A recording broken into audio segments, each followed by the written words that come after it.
Unha vintena de embarcacións reuniránse este sábado en Augas da Pobra para participar nas dúas regatas previstas na localidade de Barbanzá. Van a participar un total de 19 embarcacións aquí en augas da nosa localidade, o cal para nós como concello pois é un honor sempre acoller calquer tipo de actividade que os clubs nos propoñen. Neste caso van a formar parte 7 clubs femeninos na Dalicruza e 12 entidades vidas de outros lugares de Galicia na do Concello da Pobra.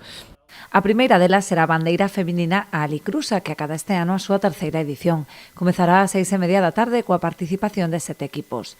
Media hora máis tarde tomarán a saída as traíñas participantes na 18ª bandeira Concello da Pobra para percorrer unha distancia de 5,5 km nun campo de 4 rúas repartidos en 6 longos. Son 7 embarcacións que van a participar, repartidas en 2 tandas según a clasificación da Liga.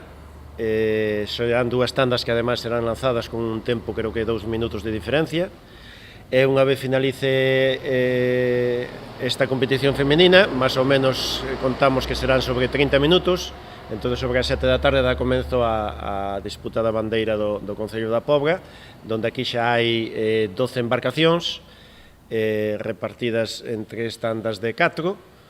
A particularidade que temos aquí neste campo de regatas que ao poder facelo aquí dentro do peirao é un pouco máis corto o recorrido do habitual dos campos de regatas de competición de traiñeiras, entonces vaise facer sobre un total de 6 longos con 5 ciabogas. O normal son 4 longos e 3 ciabogas. Aquí xoga un poquinho máis a pericia do patrón e do piqueiro a hora de facer as ciabogas, porque o feito de ter 3 ciabogas máis, pois xógase máis o tempo nas maniobras de ciaboga. Ademais da entrega das bandeiras, os equipos mellor clasificados recibirán premios en metálico, que ascenden en total a 15.000 euros.